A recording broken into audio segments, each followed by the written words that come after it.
Well, how seriously are we taking these college football playoff expansion talks? Apparently, more seriously than ever before. Pete Mundo, Heartland College Sports Weekly, part of heartlandcollegesports.com. Thanks so much for joining us and being a part of the show. So you can find me on Twitter at Pete Mundo. It's MUNDO. And you can also find us on Twitter at Heartland_CS. That's also on Instagram, Facebook, all those good places. So check us out there. Well, Bob Bowlesby chiming in over the past few days on the college football playoff and whether or not it's time to expand. A new report came down from The Athletic that said that several influential voices in college football are prepared to discuss increasing the number of college football playoff teams from 4 to 8. Bob Bowlesby, the Big 12 commissioner, said in this piece in The Athletic, quote, "It's an appropriate thing to begin thinking about." And there's apparently a serious push to make this happen before the current contract with ESPN expires in 2026. Now, the Big 12 or the college football playoff is undoubtedly flawed, right? I mean, conferences are getting left out. Every year it seems like they're moving the goalposts in terms of what is important this year. It'll drive me nuts forever that TCU and or Baylor did not get a chance back in 2014. I'm telling you, I mean, in hindsight, it's been what, 4, 5, 6, 7. All right, we've had 4 years of the college football playoff. Let's leave out this year. OU's made it twice before this year, and that was it. But of all the teams that had the best chance to maybe win a national championship from the Big 12, I look back to that Trevon Boykin team with TCU. I'm telling you, that might have been the Big 12's best chance to date to win a national championship in this college football playoff era. I don't think anybody wanted a part of that team. It's a damn shame they didn't have a chance to play for a national championship. It is. But anyway, do we expand this thing or not? That's the debate that apparently is being had by a lot of the big talking heads. Now, there's a couple of interesting reasons for that. First off, the Big Ten being left out for a second straight year can facilitate this process. Don't kid yourself. If Ohio State and let's say Michigan had each made the college football playoff this year and last year, and let's say the Big 12 and the Pac-12 had been left out the last 2 years, this conversation would not have been being had. It wouldn't be a discussion, at least not apparently as seriously as it's being had right now. But when the Big Ten doesn't get what it wants, then all of a sudden people start perking their ears. And Barry Alvarez, the Wisconsin AD, is telling the Athletic that expansion is inevitable. And he said increasing the number of playoff teams would serve more people. I don't know whether we're serving all of our people now. When you have, say, some leagues, our league as an example, 2 years in a row, we don't have anyone represented. The Big 12's been the same way. The Pac-12's been the same way. The Big 12's made it, 3 of 5 years. That's not too shabby. But an obvious fix that people are talking about is go from 4 teams in the college football playoff to 8, have automatic bids for the Power 5 conference champions, as well as 3 at-large bids, and possibly 1 guaranteed spot for a group of 5 school. Here are some problems I have with that. First off, are you going to guarantee a group of 5 school a spot? What if there is no UCF? Are we assuming that a UCF is going to be there every year? And they're not. I mean, yeah, sometimes they are, like the last 2 years with the Golden Knights. But, excuse me, but that's not always the case. What if the highest group of 5 school is like 18th in the AP poll?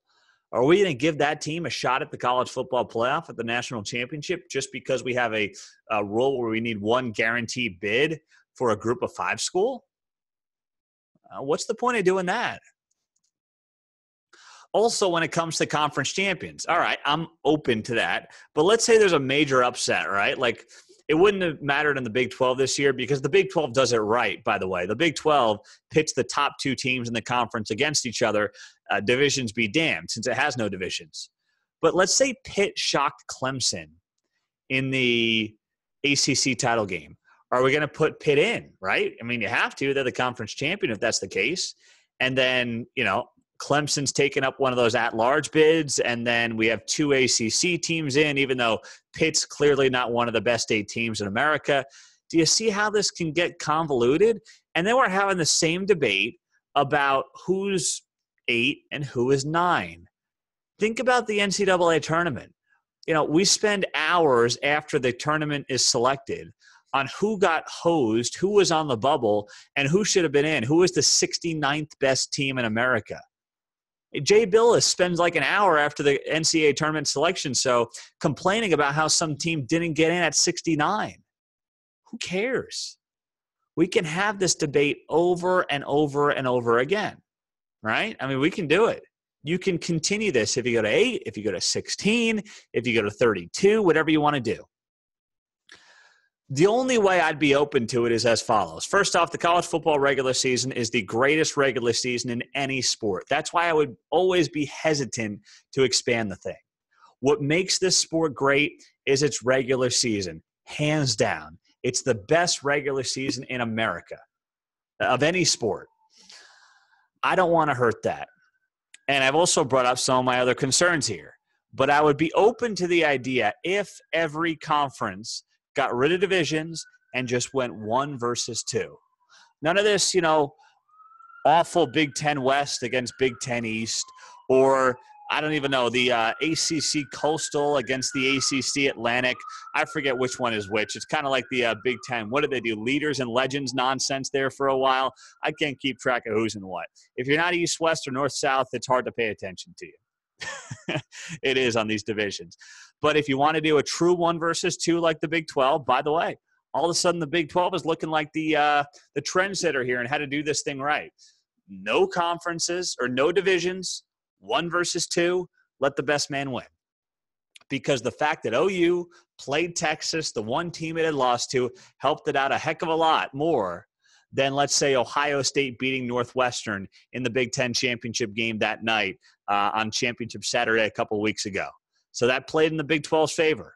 And all of a sudden, this conference that has been getting dumped on for the better part of its, recent 5 to 10-year existence, all of a sudden is looking very smart, is looking ahead of the curve. So kudos to the Big 12. It's quietly finding itself in a position of power. It's quietly finding itself in a model that people are considering duplicating. And that's something we should all be applauding. So a great job by the Big 12. I am hesitant to expand at this point. I can understand the want to do it. I'm hesitant to do it. What I would also do is tell Notre Dame to get itself in a damn conference. I am so sick of Notre Dame writing its own rules and saying, "Oh, we got to keep our history. We got to keep playing Navy and Army." Get yourself in a conference. It's 2018. The guys that are in India playing Army and Navy, if they're not dead, they got 1 foot in the grave already. Enough. All right? Enough. Pete Mundo, Heartland College Sports Weekly, part of HeartlandCollegeSports.com. Well, coming up, we got a great guest we're going to get to. All right? So hang tight. We'll get to it next right here on Heartland College Sports Weekly. All right, YouTube, subscribe to us. We appreciate that. We got more videos coming your way on HeartlandCollegeSports.com.